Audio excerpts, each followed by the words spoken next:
মহাকুম্ভে দিশেহারা পুণ্যার্থীদের জন্য খুলল মসজিদের দরজা। আতঙ্কগ্রস্ত এবং আঘাতপ্রাপ্ত পুণ্যার্থীদের জন্য খাবার ওষুধ নিয়ে এগিয়ে এলেন মুসলিমরা।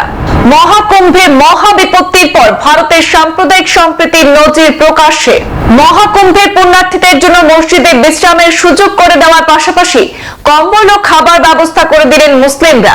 অঘটনের পর যখন ভেতরে প্রবেশাধিকার বন্ধ করে দেওয়া হয়, তখন স্থানীয় বেশ কয়েকটি মসজিদে প্রায় 25 থেকে 26 হাজার পুণ্যার্থীকে আশ্রয় দেওয়া হয়েছিল। যে স্রষ্টার সান্নিধ্যের জন্য মহাকুম্ভে পুণ্য স্নান, সেই একই স্রষ্টার সন্তুষ্টি লাভের পবিত্র স্থান মসজিদও দুঃসময়ে প্রমাণ করলেন প্রয়াগরাজের মুসলিমরা। 144 বছর পর মহাকুম্ভ। প্রয়াগরাজে সেই মহাকুম্ভে দুর্ভাগ্যজনক ঘটনায় মৃত্যু হয়েছিল কমপক্ষে 30 জনেরও বেশি পুণ্যার্থীর। আহত হয়েছেন কয়েক শতাধিক।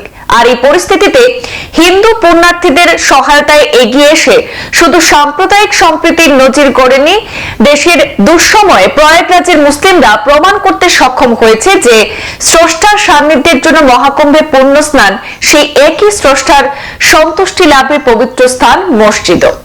ঘটনার পর গোটা মহাকুম্ভ জুড়ে যখন উদ্বেগ আর আতঙ্কে পুণ্যার্থীরা রীতিমতো দিশেহারা, পরিস্থিতি মোকাবেলায় যখন প্রশাসন থেকে বন্ধ করে দেওয়া হয়েছিল প্রবেশাধিকার, সেই সময় গেটের বাইরে অবস্থান করছেন কমপক্ষেও 50 থেকে 60 হাজার পুণ্যার্থীরা। ঠিক সেই সময় পুণ্যার্থীদের থাকার জন্য খুলে দেওয়া হয়েছিল সেখানকার স্থানীয় মসজিদ, দরগা, ইমামবাড়া, মক্তব ইত্যাদি।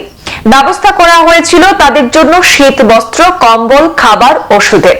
অনেকের বাড়িতেও শয়ে শয়ে মানুষকে আশ্রয় দিয়েছিলেন।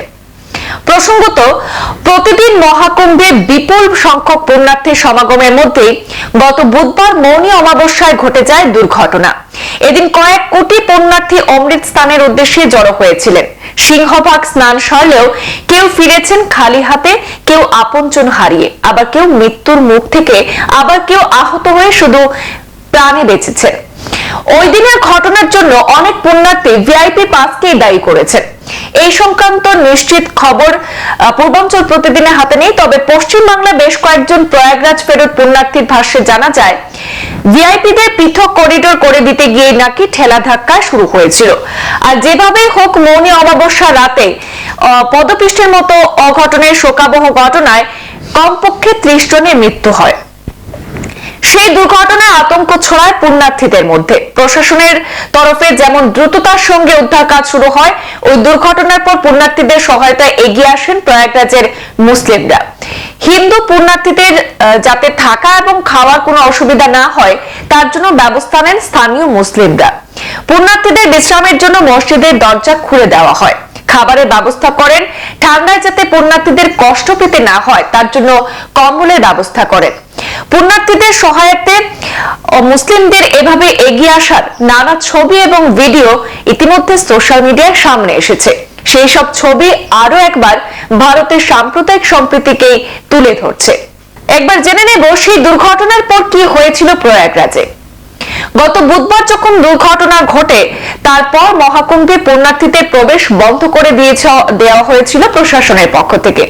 যে যেখানে পৌঁছেছিলেন সেখানে তাদের থামানো হয়েছিল।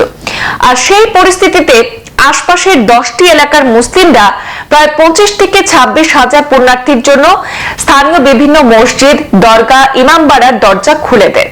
খুলদাবাদ সবজি মান্ডি মসজিদ, বড় তাজিয়া ইমামবাড়া, হিম্মতগঞ্জ দরগা, চক মসজিদের দরজা খুলে দেওয়া হয়। অনেকে তাদের বাড়িতেও পুণ্যার্থীদেরকে আশ্রয় দিয়েছেন। যারা গিয়েছে 2500 পুণ্যার্থীকে কম্বল বিতরণ করেছেন মুসলিমরা। শুধু তাই নয়, পুণ্যার্থীদের যাতে বাড়ি পৌঁছাতে অসুবিধা না হয়, সেজন্য তাদের রেল স্টেশন ও বাস স্ট্যান্ড পর্যন্ত পৌঁছে দিয়ে আসেন তারা।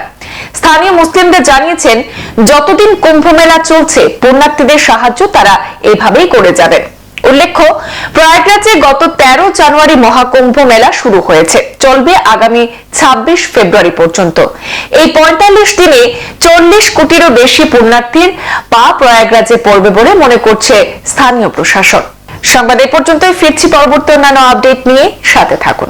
ধন্যবাদ।